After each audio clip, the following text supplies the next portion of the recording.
जिस वक्त हमारे साथ सूबाई minister health doctor Saghir Ahmed मौजूद हैं, उनसे बात करते हैं कि आज के प्रोग्राम के हवाले से जो उन्होंने अच्छी बातें की हैं, इसी पर उनसे बात करते हैं। अस्सलाम वालेकुम डॉक्टर। वालेकुम सलाम। आज के प्रोग्राम के हवाले से बताइएगा। मैंने आज का प्रोग्राम बुनियादी तौर पे कराची के 2 टाउन्स में टाइफाइड की वैक्सीनेशन के हवाले से था कि जिसके अंदर जो मेन फोकस था वो टाइफाइड से होने वाली अमवात, टाइफाइड से बीमार होने वाले बच्चे थे। और उसमें ये प्लान था कि जो बच्चे स्कूल गोइंग एज के अंदर हैं उनको टाइफाइड की वैक्सीनेशन कराई जाए। तो एक प्रोग्राम शुरू हुआ TVI के ताउन से। उसमें उन्होंने ये प्रपोजल दिया कि अगर हम प्राइवेट सेक्टर के बच्चों को अगर हम बहुत ही ज़्यादा रियायती नर्ख पे अगर वैक्सीनेट करें तो हम उसी पैसे से पब्लिक सेक्टर के बच्चों को फ्री में वैक्सीनेट करेंगे और बाकी फंडिंग जो है वो TVI करेगा। तो इस थीम को ध्यान में रखते हुए, इस मंसूबे को ध्यान में रखते हुए इन 2 जगहों पे एक बड़ी लंबी चौड़ी वर्किंग की गई, स्कूल्स की तादाद की, बच्चों की तादाद की, फिर जाके वैक्सीनेशन का काम हुआ।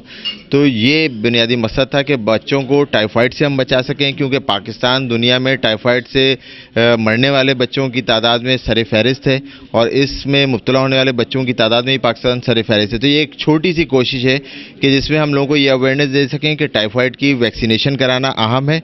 और इसी तरह से एक तरह से हमने जो कम्युनिटी मोबिलाइजेशन की उसमें गरीब बच्चों को टाइफाइड की वैक्सीनेशन दी। वरना जब तक EPI के अंदर जो एक्सपेंडेड प्रोग्राम्स हैं हमारे, अगर कोई भी मौलिक बीमारी से बचाव के मुदाफ़त के टीके कतरे ना पिलाए जाएं तो गरीब आदमी सोच भी नहीं सकता उस वैक्सीन के लिए।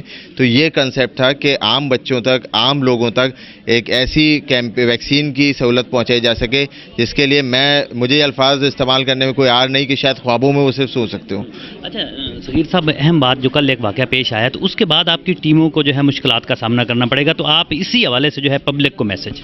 जी यकीनन उससे मुश्किलात का सामना होगा, लेकिन सिर्फ एक बात कहना चाहता हूँ, 110 कैंपेन में अल्हम्दुलिल्लाह कोई मौत नहीं हुई है, ठीक है। और ये तमाम वैक्सीन्स, तमाम अद्वियात को एक पूरे ट्रायल से गुजारा जाता है, रिसर्च की जाती है, WHO की रिकमेंडेशंस होती हैं, FDA उस पर काम करती है। तो इतने सारे इदारे उसको फॉलो कर रहे होते हैं और दुनिया भर की रिसर्च हो रही होती है। रिसर्च में कहीं पर भी नहीं है कि कोई ऐसी सूरत हाल जिसका कल सामना करना पड़ गया हो जाए। हो सकता है उस वैक्सीन के अंदर कोई चीज़ हो सकता है उस वैक्सीन के कतरे के अंदर कोई चीज़ हो।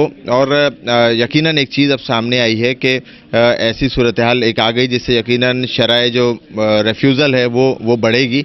लेकिन मैं आम लोगों को ये बताना चाहता हूँ कि अगर हमें पोलियो को ख़त्म करना है तो हमें ये समझना होगा कि ऐसा नहीं है।